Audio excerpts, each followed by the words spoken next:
আসসালামু আলাইকুম। এইটা হচ্ছে ট্রান্সলেশনের উপরে ৬ নাম্বার ক্লাস। সো কথা না বাড়িয়ে চলে যাচ্ছি মূল ক্লাসে। তো নাম্বার 1 কোয়েশ্চেন হচ্ছে তিনি কানে কম শোনেন। তিনি কানে কম শোনেন, এটার ইংলিশ হচ্ছে হার্ড অফ হিয়ারিং।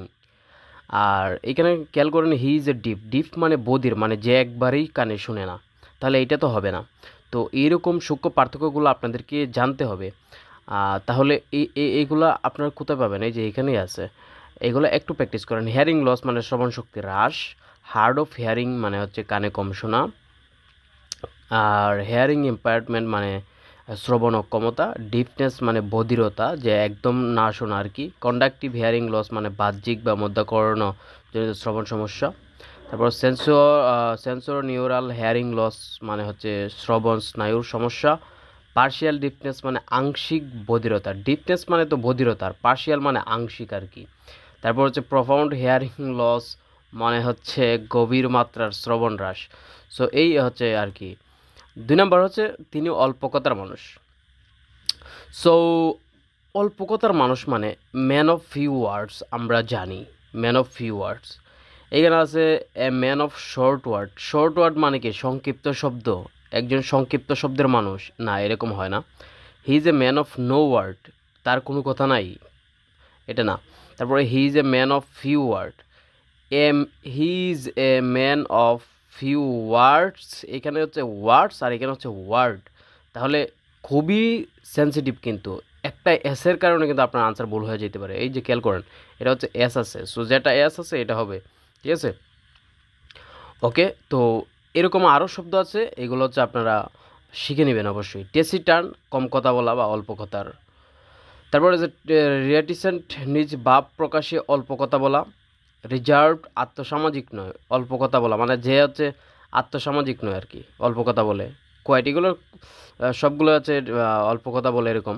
তারপর হচ্ছে কোয়াইট মানে নীরব বা অল্প কথা বলা। সাইলেন্ট চুপচাপ কম কথা বলা, মানে এইগুলার পরিবর্তে এগুলো আসতে পারে। কখনো কোনটা ইউজ হয় আপনাদের যদি এগুলো জানা থাকে তাহলে হচ্ছে খুব সহজেই ধরে ফেলতে পারবেন। আদারওয়াইজ কিন্তু টাফ হয়ে যাবে। যারা আইএলটিএস দেন তাদের তো প্যারাফ্রেজিংয়ে জন্য এইরকম শব্দগুলো খুবই ইম্পর্টেন্ট। আসে ধরেন এইটা, কিন্তু আপনারা ইউজ করছে হচ্ছে এইটা, তখন কিন্তু আপনি না জানা থাকলে কিন্তু মিস করবেন। সো এইগুলো জানা দরকার।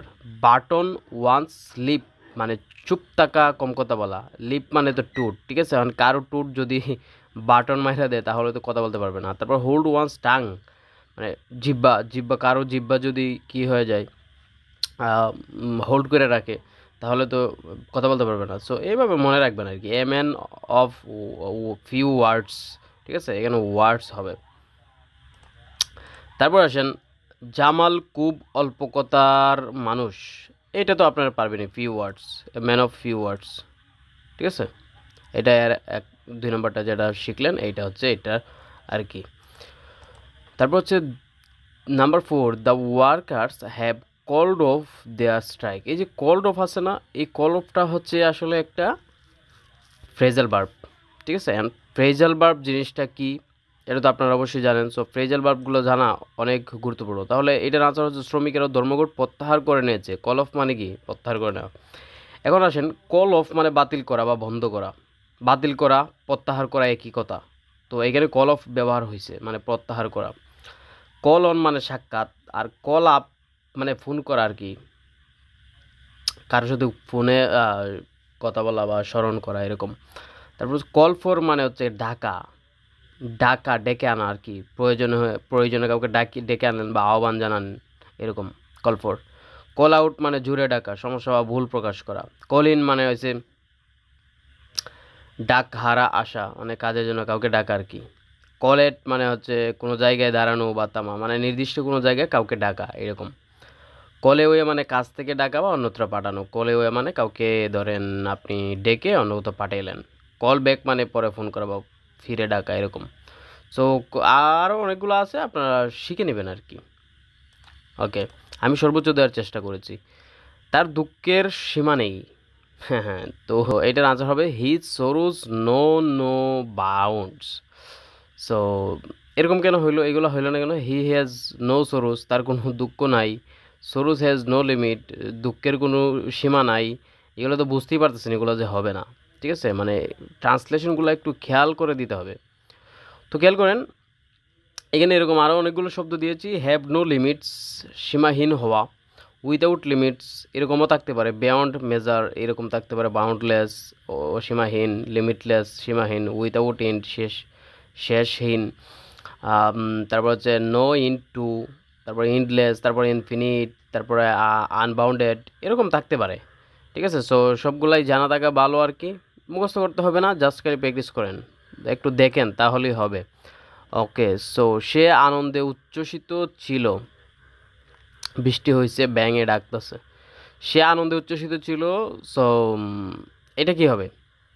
এটা হবে হি ওয়াজ বিসাইড হিমসেলফ। এখন এই যে বিসাইড হিমসেলফ, বিসাইডের পরে যদি কারো কি থাকে, কোনো বডি থাকে, যেমন beside one self, beside himself, her self এরকম যদি থাকে তাহলে কি হয়? এর অর্থ হচ্ছে অত্যন্ত উত্তেজিত বা আবেগপ্রবণ। ওকে, ওয়ান সেলফের জায়গায় যে কোনো একজন থাকতে পারে আর কি, যে কোনো পার্সন থাকতে পারে। হিমসেলফ, তারপরে দ্যামসেলফ এগুলো থাকতে পারে। আউট অফ ওয়ান সেলফ নিজের নিয়ন্ত্রণ হারানো।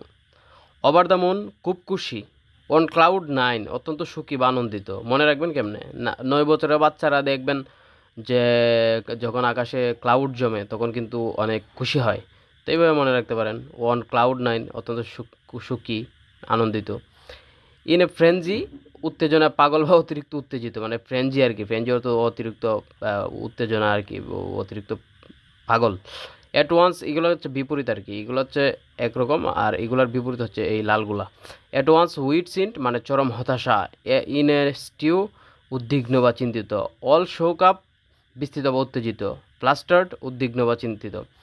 ইন এ টিজি অস্থির, ঠিক আছে? সো এইগুলো আপনারা স্ক্রিনশট দিয়ে রাখতে পারেন, কিন্তু এইগুলো জানা থাকতে হবে আপনাদের, ঠিক আছে? মানে যত জানবেন, ইংলিশ আসলে এমন একটা জিনিস, আপনাকে প্রচুর ওয়ার্ড জানতে হবে। এখন ওয়ার্ড কিন্তু সাধারণ ওয়ার্ড না, এরকমও ওয়ার্ড আছে যেগুলার হচ্ছে আপনি দেখতেছেন একটা, অর্থ হয়ে যাবে আরেকটা। আবার এরকমও ওয়ার্ড আছে একটার ওয়ার্ডের ভিতরে এরকম 4-5টা ওয়ার্ডের ব্যাখ্যা একটার মধ্যেই দেওয়া আছে। সো এইগুলোও আমি আস্তে আস্তে শিখাবো কিন্তু, ঠিক আছে? মানে ওয়ার্ডে আপনি এক্সপার্ট হতে হবে। আপনার মনে হবে যে এটাও তো পারি, কিন্তু না, এটা আরেকটু পেঁচাই দিলে আপনি পারবেন না, মানে শেষ নাই শিকার। তো হ্যাভস অ্যান্ড হ্যাভ নোটস এর অর্থ হচ্ছে ধনী ও দরিদ্র। এরকম আরও আছে, এই যে রিচ অ্যান্ড পুর, তারা এইগুলো তো বোঝেন। দ্য প্রিভিলেজড অ্যান্ড আনপ্রিভিলেজড, তারপর দ্য ওয়েলদি অ্যান্ড নিডি, তারপর the fortunate and the unfortunate, the the have and the have nots, এই যে যেটা এখানে আসছে, haves and the have nots. তো the upper class and the lower class, rich and the destitute, the affluent and the poor, তারপর the privileged few and the masses, তারপর হচ্ছে masses, তারপর হচ্ছে the prosperous and the deprived. So এই বিষয়গুলো এগুলোও থাকতে পারে, বিশেষ করে এইটা গুরুত্বপূর্ণ, ঠিক আছে? তো এগুলো এভাবেও তো থাকতে পারে, তাই না? সো এগুলো জানা থাকলে আপনার ধরেন এইটার পরিবর্তে এইটা দিয়ে দিছে, তখন কিন্তু আপনি বলবেন যে হ্যাঁ কমন পড়ে নাই, এগুলো কোথায় থেকে আসছে, কিন্তু আসলে কিন্তু এটাই আসছে, একটু প্যারাফ্রেজ করে দিছে। সো এইটা আপনাকে আমি জানিয়ে দিলাম। ভিডিওটা ভালো লাগলে অবশ্যই আপনি একটা লাইক করতে ভুলবেন না। তারপর হচ্ছে হি কেম অফ উইথ ফ্লাইং কালার্স। এই যে কেম অফ, ঠিক আছে, অ্যান্ড এর আনসার হচ্ছে তিনি গৌরবময় সাফল্য অর্জন করেন। এই যে কেম অফ উইথ ফ্লাইং কালার্স, আচ্ছা এরকম আরও আছে, মানে এইটা হচ্ছে ফ্রেজাল ভার্ব আর কি। কাম অ্যাক্রস হঠাৎ পাওয়া বা মুখোমুখি হওয়া, মনে হওয়া। তারপর হচ্ছে কাম আফটার অনুসরণ করা, অনুসন্ধান করা। তারপর হচ্ছে এই যে কাম অ্যাক্রস আছে না, অ্যাক্রস আমরা কখন ব্যবহার করি জানেন? যখন আমরা ব্রিজের এই পাশ থেকে ওই পাশ, ঠিক আছে, একটা ব্রিজ আছে নদীর উপরে, ব্রিজের এই পাশ থেকে আরেক পাশটাকে আমরা বলি যে এটা অ্যাক্রস দ্য রিভার, ঠিক আছে? সো এরকম ধরেন ব্রিজ দিয়ে আপনি যেতেছেন, তখন একজনের সাথে দেখা হইলো, মুখোমুখি হইলো, তো এটাকে বলতে পারেন কাম অ্যাক্রস। এবার মনে রাখতে পারেন কাম আফটার অনুসরণ করা। কাম মানে আসা, আফটার মানে কি সাথে সাথে বা কারো পিছন পিছন, ঠিক আছে? তো এরকম কারো পিছন পিছন যায় দেন হচ্ছে আমরা অনুসন্ধান করি বা অনুসরণ করি কাউকে, ঠিক আছে? কারো পিছন পিছন যাই মানে কি তাকে অনুসরণ করছে। তো কাম আফটার মানে অনুসরণ করা। কাম অ্যালং, তারপর হচ্ছে গিয়ে কাম অ্যাপার্ট, ঠিক আছে। তো অ্যাপার্ট, তারপরে কাম অ্যারাউন্ড, সচেতন হওয়া। অ্যারাউন্ড মানে চতুর্দিকে, ঠিক আছে। এগুলো আপনারা সিস্টেম করে মনে রাখবেন। কাম ওয়ে সিস্টেম করে যদি আপনি পড়তে পারেন তাহলে আপনার এক পড়া দুইবার তিনবার পড়া লাগে না, সিস্টেম করে পড়তে হবে। কাম ওয়ে দূরে সরে যাওয়া, মর্মস্পর্শী প্রভাব পাওয়া। কাম ব্যাক ফিরে আসা। কাম বাই পাওয়া। তারপর হচ্ছে কাম ডাউন নামা। তারপর কাম ফরওয়ার্ড এগিয়ে আসা, ঠিক আছে। যদি মুখস্থ না থাকে, আপনি যদি না বুঝেন যে হ্যাঁ কীভাবে মুখস্থ থাকবে, তাহলে আমাকে বললেন, আমি অবশ্যই আপনাকে এগুলো হচ্ছে সিস্টেম করে করে শেখাই দিব, মনে থাকবে অবশ্যই। তারপর কামের আরও আছে দেখেন, কাম ইন প্রবেশ করা। তারপর কাম ইনটু উত্তরাধিকার হিসেবে পাওয়া। তারপর কাম অফ সফল হওয়া। কাম অন ত্বরান্বিত হওয়া। কাম আউট প্রকাশ পাওয়া, ঠিক আছে। আসছে আইসা হচ্ছে বাইরে গেছে, তো এরকম আর কি প্রকাশ পাওয়া কাম আউট। কাম ওভার কেউ কোথাও আসা বা প্রভাবিত হওয়া। কাম থ্রু সফলভাবে উত্তীর্ণ হওয়া। তারপর হচ্ছে কাম টু সচেতন হওয়া। কাম আপ উঠা। কাম আপ উইথ উদ্ভাবন করা। কাম আপন হঠাৎ পাওয়া। তো দেখতেছেন কতগুলো একটা শব্দ দিয়ে জাস্ট প্রিপোজিশনে একটা বসে চেঞ্জ হয়ে যায় অর্থ। কাম অফ ইট বিরক্তিকর কথা বলা বন্ধ করা, ঠিক আছে। তো এই হচ্ছে আর কি কামের সবগুলো গেল। তারপর আসেন number 9, he starts for London two night. এই যে স্টার্ট ফর মানে কি, কোনো জায়গার উদ্দেশ্যে যাত্রা শুরু করা আর কি। এটার আনসার হচ্ছে সে আজ রাতে লন্ডন রওনা হবে। এখন অনেকে মনে করবে যে আজ রাতে লন্ডন রওনা হবে, তার মানে তো এটা ফিউচার টেন্স, কিন্তু এখানে তো ফিউচার নাই। না ভাইয়া, আসলে এই যে স্টার্ট ফর শব্দটা আছে না, এটাই আর কি এরকম যে কোনো স্টার্ট ফর মানে কোনো স্থানের উদ্দেশ্যে যাত্রা শুরু করা, ঠিক আছে। বাউন্ড ফর আমরা ব্যবহার করতে পারি, ঠিক আছে, মানে এক জায়গা থেকে অন্য জায়গায় গেলে আমরা বাউন্ড ফর ব্যবহার করি। আচ্ছা, মেট্রো রেলের দেখবেন বয়েস যে যখন বলে যে this train is bound for Motijheel, মানে মতিঝিলের উদ্দেশ্যে যাচ্ছে আর কি এরকম। তারপর সেট অফ ফর যাত্রা শুরু করা। সেট আউট ফর যাত্রা শুরু করা। হেড ফর কোনো জায়গায় দিকে যাত্রা করা। লিভ ফর, তারপর depart for go to. Make for proceed to. Take off for move for move toward. So এই আর কি, এই শব্দগুলো আপনাদের জানা থাকা ভালো, কখন কোনটা আসে বলা যায় না। সো একই শব্দ কিন্তু এতগুলা একই অর্থ দিচ্ছে, কিন্তু এতগুলা তো, কারণ আপনি একটা শিখলেন কিন্তু আসছে আরেকটা। তো আপনি কিন্তু পারেন, কিন্তু আসলে এই যে প্যারাফ্রেজ করছে এটা আপনি বুঝছেন না। সো আপনার মনে হবে আনকমন, বাট আপনি পারেন কিন্তু। He is at home in mathematics, অনেকেই বলবে ঘরের মধ্যে সে ম্যাথ করে, এরকম হইতে পারে, ঠিক আছে। সো এখানে কী কী আছে দেখেন, সে গণিত পারে, সে বাড়িতে গণিত করায় মগ্ন। এই যে অনেকে হয়তো এটা আনসার দিয়ে যাবেন, কারণ হোম মানে তো বাড়ি। তারপরে এখানে আছে সে বাড়িতে গণিত অনুশীলন করে। অনেকে আবার ভাববে যে না, এইটার থেকে এটা ভালো হবে, সো এটা দিয়ে দিবেন। আসলে অ্যাট হোম কোনো এখানে বাড়ি বোঝাচ্ছে না, এখানে অ্যাট হোম মানে দক্ষতা বোঝাচ্ছে, তার গণিতের দখল আছে বা দক্ষতা আছে, ঠিক আছে।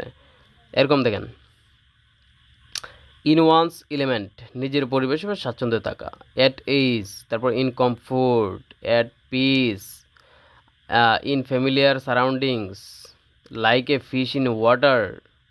তারপরে at one's leisure. In one's own house. Feel at home. তারপরে ইন এ রিল্যাক্সড স্টেট। এখন অ্যাট হোম দক্ষ, তো অ্যাট লার্জ আরেকটা যে শব্দ আছে যেটা আর অর্থ হচ্ছে ফ্রি, ঠিক আছে। ওকে।